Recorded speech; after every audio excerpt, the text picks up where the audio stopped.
नमस्कार दोस्तों, NDTV India पर एक बार फिर आप देख रहे हैं रफ्तार रिपोर्टेड। मेरा नाम है शम्स और आप सभी को हमारी तरफ से आज़ादी के 75 साल पूरे होने पे बहुत बहुत बधाई। और आज के शो में एक ख़ास बात है, एक ऐसी कार जो पिछले 20 सालों से एक तरह से भारतीय ऑटो इंडस्ट्री की पहचान सी बन गई है।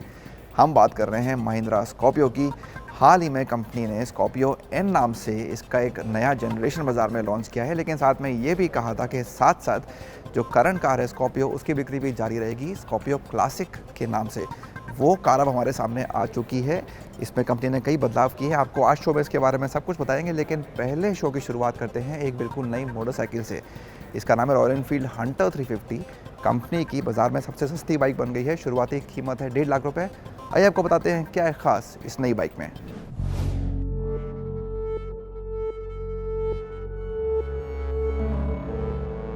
रॉयल एनफील्ड परिवार में एक बिल्कुल नई 350 सीसी मोटरसाइकिल आई है। नाम है हंटर 350। जे सीरीज के 350 सीसी इंजन के साथ आई हंटर बाजार में सबसे सस्ती रॉयल एनफील्ड बन गई है। ये साइज में थोड़ी छोटी होने के साथ साथ कुछ हल्की भी है और फुर्तीली भी। इसके जरिए कंपनी की कोशिश है नए जमाने के युवाओं को अपनी ओर खींचने की, जिसमें महिलाएं भी शामिल हैं। रॉयल एनफील्ड ब्रांड का नाम सुनते शायद आपके दिमाग में ऐतिहासिक मॉडल जैसे बुलेट 350 या फिर क्लासिक 350 की ही याद आएंगी, लेकिन पिछले कुछ सालों में 650 ट्विंस और हिमालयन जैसी मॉडल्स ने रॉयल एनफील्ड को दुनिया भर में मशहूर किया गया है। लेकिन हकीकत यह है कि 90% रॉयल एनफील्ड के सेल्स अब भी इंडिया में है, भारत की मार्केट में है, और 350 सीसी मॉडल्स ही सबसे मशहूर है। लेकिन बहुत लोगों को ये भी लगता है कि रॉयल एनफील्ड नाम सुनते ही बुलेट की याद आती है, काफ़ी ताकतवर, काफ़ी हैवी मॉडल है। तो नया हंटर 350 रॉयल एनफील्ड का एक कोशिश है कि युवाओं को और अट्रैक्ट करे। एक कॉम्पैक्ट साइज हल्की 350 सीसी प्लेटफॉर्म में नया model new retro style roadster पेश किया गया है, ताकि और लोग रॉयल एनफील्ड के फैमिली में शामिल हो। हंटर 350 शानदार दिखती है। अपने स्पोर्टी और कॉम्पैक्ट एहसास के अलावा छोटे 17 इंच के पहियों के साथ ये दौड़ने के लिए तैयार दिखती है।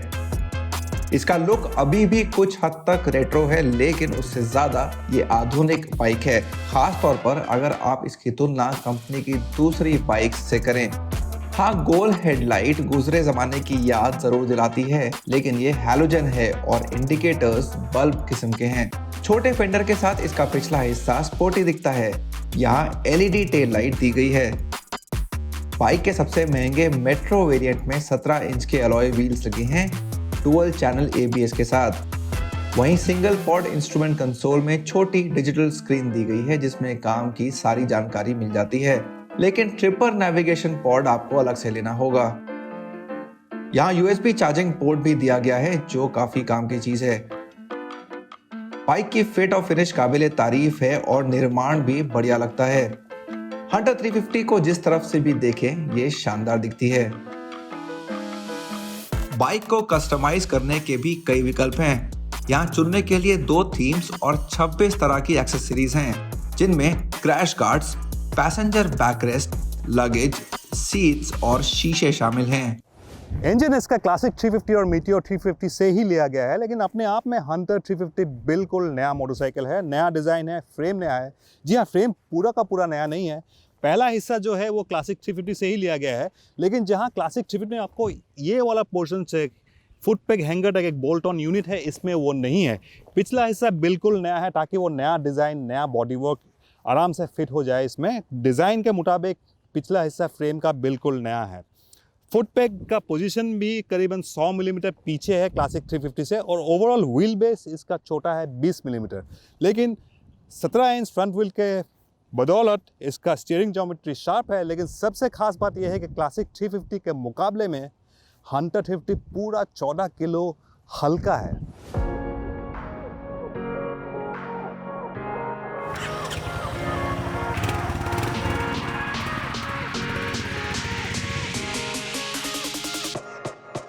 शुरुआत से ही हंटर फुर्तीली लगती है और अपनी पकड़ बनाए रखती है। ट्रैफिक में इसको चलाना काफ़ी आसान है और ऐसा लगता है कि ये इसी काम के लिए बनी है। लेकिन खुली सड़क पर भी हंटर लंबे समय तक आराम से चल सकती है। चाहे सड़क सीधी हो या घुमावदार, सवार का भरोसा कायम रहता है।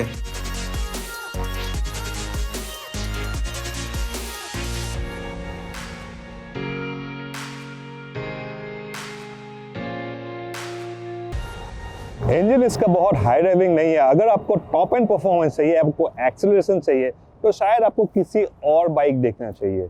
लेकिन टॉर्क बहुत ज़्यादा है इसमें। आप आराम से गियर जल्दी जल्दी चेंज करो, 5th गियर 50 तक पहुंच जाओ और आराम से चलाओ तो हंटर आपको काफ़ी पसंद आएगा। 70-80 की स्पीड इसका स्वीट स्पॉट है। बड़ा स्मूथ, बड़ा रिफाइंड, आवाज़ बहुत अच्छी है, बड़ा आराम से चलती है। टॉप स्पीड के मामले में 115 तक पहुंच जाती है, लेकिन 90 के ऊपर आपको थोड़ा सा सीट में बज़, फुटपैक्स में बज़ महसूस होगा। इतना ज़्यादा वाइब्रेशंस नहीं है, लेकिन 80 की स्पीड 70, 70, 75, 80 बहुत स्मूथली, बहुत रिफाइंड चलती है। सस्पेंशन देखे तो हल्का सा स्टिफ है इसका पैकेज देख के, हैंडलिंग देख के, लेकिन उतना भी स्टिफ नहीं कि कोई अनकंफर्टेबल आप महसूस करो। ओवरऑल ठीक ठाक है। ब्रेक्स ठीक ही है, लेकिन हल्का सा और बाइट और प्रोग्रेशन तो मज़ा आ जाता। लेकिन सबसे खास बात यह है कि कॉम्पैक्ट है, हल्की है बाइक, तो आपको दिल्ली शहर में मैन्यूवर करने के लिए बहुत आसान है। कितना आसान है ये देखने के लिए हम इसको चलाएंगे रात को आज बैंकॉक के शहर के सड़कों पर और देखेंगे कैसा परफॉर्मेंस है नया हंटर 350 का।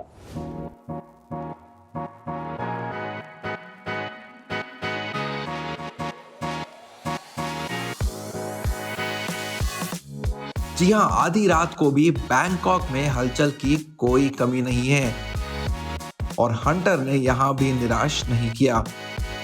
ट्रैफिक से निकलते हुए बाइक ने एक मजेदार एहसास दिया।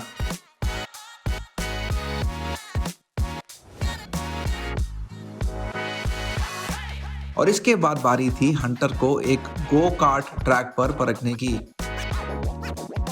हाँ, यहाँ की चिकनी सतह को देखते हुए हमें थोड़ा एहतियात बरतना पड़ा, लेकिन बाइक ने हमें शिकायत का मौका कम ही दिया।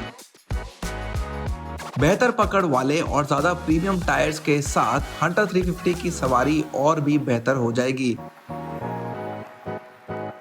हालांकि बाइक पर लगे सिएट के टायरों ने भी काफी हद तक हमारा भरोसा बनाए रखा। हल्की, मजेदार और फुर्तीली, ये सभी शब्द हंटर के लिए सटीक बैठते हैं। एक एंट्री लेवल मोटरसाइकिल के हिसाब से हंटर एक बढ़िया विकल्प लगती है और छोटी से बड़ी बाइक्स की तरफ आ रहे सवारों को भी लुभा सकती है, जो अब तक एक रॉयल एनफील्ड खरीदने से बचते थे क्योंकि वो उन्हें भारी लगती थी। हंटर बढ़िया दिखती है और अच्छे तरीके से बनाई गई है। ये नए तरह के सवारों को आकर्षित करके रॉयल एनफील्ड ब्रांड की तरफ जरूर खींच के ला सकती है। इसमें कोई कमी निकालना मुश्किल है, एक ऐसी बात जो नए जमाने की रॉयल एनफील्ड मोटरसाइकिल्स की पहचान बनती जा रही है।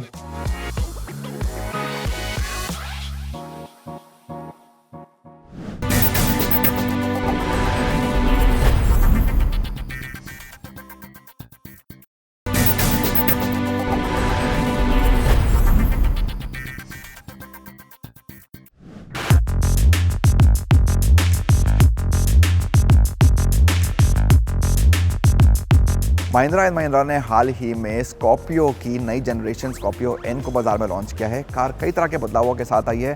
तकरीबन 17 से एक बिल्कुल नई कार है। इसे आप में से कई लोगों ने पसंद भी किया है, कई लोगों ने बुक भी किया है और अब कार का इंतज़ार कर रहे हैं। लेकिन साथ ही में कंपनी ने कहा था कि जो कार की करंट या पिछली जनरेशन है वो भी बाज़ार में बिकती रहेगी।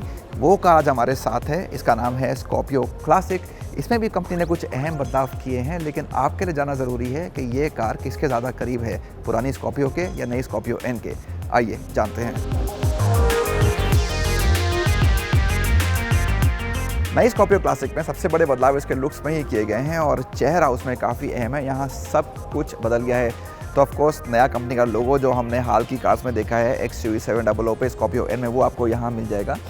ये ट्विन पीक्स लोगो है महिंद्रा का और ऑफ कोर्स ये ग्रिल भी पूरी तरह से बदल गई है। तो वर्टिकल स्लैट्स तो एक पहचान रहती है महिंद्रा की SUVs में, लेकिन लुक ग्रिल का पूरा बदल गया है। यही कहानी हेडलैम्प्स के साथ भी है, इनको रीडिज़ाइन किया गया है। और नीचे भी अगर आप देखेंगे तो DRLs हो या फॉग लैम्प्स हो, सब कुछ बिल्कुल नया है। बम्पर का डिज़ाइन भी बदल गया है। तो कुल मिलाकर चेहरे पे जितने मेन एलिमेंट्स होते हैं सब के सब स्कॉर्पियो क्लासिक में नए हैं अगर आप पुरानी जनरेशन की कार से इसको कंपेयर करें। ये जो कलर आप देख रहे हैं ये भी नया है, ये गैलेक्सी ग्रे है। कुल मिलाकर कार में 5 कलर्स हैं, यही एक कलर है जो आपको नया मिलेगा, बाकी सब कलर्स पुराने ही हैं स्कॉर्पियो क्लासिक पे। अब आते हैं इसके साइड में और बात करते हैं अलॉय व्हील्स की। 17 इंच के व्हील्स की डिज़ाइन पहले से अलग है, तो वो एक अहम बदलाव है। और जो क्लैडिंग है यहाँ इस डुअल टोन, ये भी नई है, देखने में काफ़ी प्रीमियम लगती है कार इसकी वजह से। सिग्नेचर एलिमेंट्स हैं स्कॉर्पियो में हमेशा काफ़ी हिट रहे हैं। साइड स्टेप है वो लोगों को पसंद आता है, रूफ रेल्स हैं वो लोगों को पसंद आती हैं, तो वो सब कंपनी ने इसमें बरकरार रखा है, वो एक अच्छी बात है। और कार के पिछले हिस्से में एक बहुत अहम बदलाव, आपको याद होगा 1 दशक से भी ज़्यादा पुरानी ही बात है, कंपनी में ये टावर सिग्नेचर टेल लैम्प्स होती थी, वो बाद में हटा दी गई थी। अब इन टेल लैम्प्स ने क्लासिक के साथ वापसी की है, एक अहम बदलाव इसके लुक में। और हाँ, पीछे आपको यहाँ कार का ये क्लासिक बैजिंग भी मिल जाएगा जो एक अलग लुक देगा इस कार को।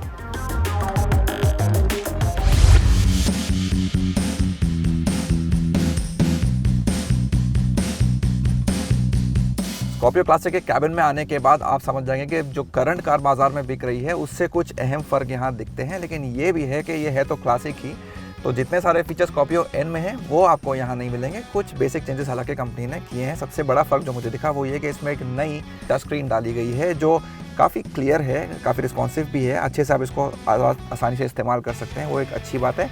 दूसरा बड़ा फ़र्क ये है कि जो इसकी सीट्स हैं, जो डुअल टोन कॉम्बिनेशन है कैबिन का, वो चेंज हो गया है। पहले अगर आपको याद हो तो जो सीट्स थी वो ब्लैक और ब्लू और बेज डैश पे था, तो वो कॉम्बिनेशन था, अब वो चेंज हो गया है। तो आपको यहाँ मोस्टली अब बेज मिलता है, कहीं कहीं जगह पे डैश पे थोड़ा सा ब्लैक का इस्तेमाल भी किया गया है।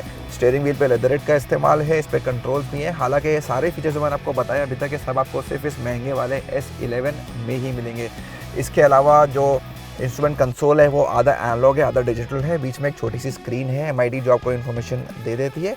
उसके अलावा जो डिज़ाइन एलिमेंट्स हैं वो काफ़ी हद तक आपको पुरानी स्कॉर्पियो की ही याद दिलाएंगे। तो कंपनी ने कॉन्शियसली एक फैसला लिया है कि आपको इसमें नए ज़माने के फीचर्स के साथ साथ एक पुरानी स्कॉर्पियो का एहसास भी देना है, जो इस कार में किया गया है।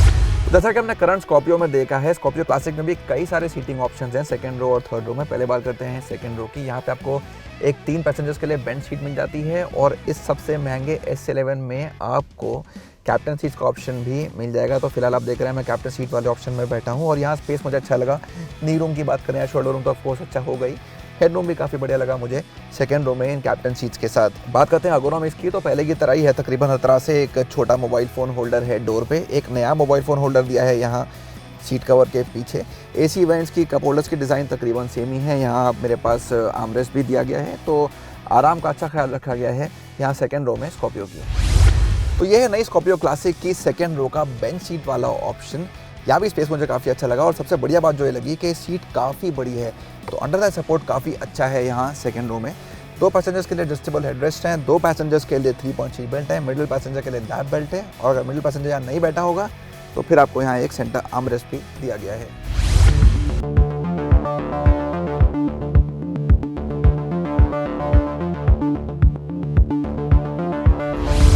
स्कॉर्पियो क्लासिक की आखिरी रो में आपके पास कई तरह के सीटिंग ऑप्शंस हैं। या तो फ्रंट फेसिंग बेंच सीट है, इस पर मैं बैठा हूँ, या साइड फेसिंग सीट्स भी कार में आपको मिल जाएंगी। यहाँ बेंच सीट पे आप देख सकते हैं मेरे पास लेग रूम की कुछ कमी सी है, तो खासतौर पर मेरी हाइट के पैसेंजर के लिए यहाँ ज़्यादा टाइम बिताना आसान नहीं होगा। बच्चे या कम हाइट वाले यहाँ ज़्यादा कंफर्टेबल फील करेंगे। 3 लोगों के लिए जगह है, वो एक अच्छी बात है। अगर 3 लोग ना बैठें तो एक सेंटर आर्मरेस्ट भी है, इसका आप यूज़ कर सकते हैं। इसके अलावा एक सेपरेट लाइट दी गई है यहाँ पे थर्ड रो के पैसेंजर्स के लिए, और इस ग्लास को भी आप यहाँ इस लीवर के थ्रू हल्का सा ओपन कर सकते हैं। जल्दी से चलते हैं दूसरी कार की तरफ, आपको दिखाता हूँ स्कॉर्पियो क्लासिक की third row side facing seats के साथ, क्योंकि ये फीचर आपको स्कॉर्पियो एन में नहीं मिलता है, सिर्फ क्लासिक में ही मिलता है। साइड फेसिंग सीट्स हैं, पहले भी कार में देखी गई हैं, और यहाँ आपके पास 2 ऑप्शंस हैं। तो आप ये 2 सीटर वर्जन ले सकते हैं या 4 सीटर वर्जन भी है। एक तरफ 2 सीट्स होती हैं, दूसरी तरफ 2 सीट्स होती हैं, तो कुल मिलाकर कार में 9 पैसेंजर्स बैठ सकते हैं। लेकिन वो सिर्फ इसके बेस या S वर्जन में मिलेगा, इस S11 में आपको वो 4 सीटर ऑप्शन नहीं मिलेगा। एक बड़ी कमी जो यहाँ पे है वो ये कि तीसरी रो में सीट बेल्ट्स नहीं दी गई हैं, तो सेफ्टी से एक बड़ा समझौता इस कार की तीसरी रो में। नई स्कॉर्पियो क्लासिक में कंपनी का नया जेन 2 का M-Hawk 2.2 लीटर डीजल इंजन इस्तेमाल किया गया है। कंपनी की माने तो पहले से 55 किलो हल्का है और माइलेज में तकरीबन 14% का इजाफा हो गया है इस नई कार में।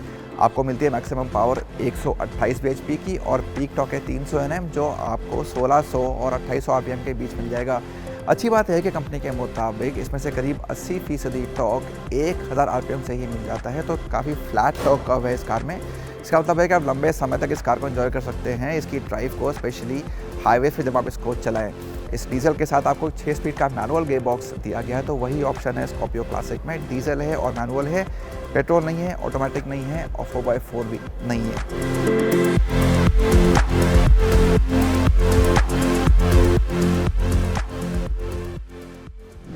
तो फिलहाल हमें महिंद्रा ने स्कॉर्पियो क्लासिक की कीमतों के बारे में नहीं बताया है, लेकिन अगर कंपनी की माने तो अगले 1-2 हफ्तों में ही इसकी कीमतों का खुलासा हो जाएगा। तो आज शो में बस इतना ही, मिलते हैं आपसे अगले हफ्ते कुछ और नई कार्स और बाइक्स के साथ। तब तक अपना ध्यान रखिए, सड़क पर बिल्कुल सुरक्षित रहिए। अगर कार में बैठे हों तो सीट बेल्ट पहनना बिल्कुल ना भूलिए और स्कूटर और बाइक पे हेलमेट ज़रूर पहनिए। एक बार फिर हम सब की तरफ से आप सभी को स्वतंत्रता दिवस की ढेरों शुभकामनाएं।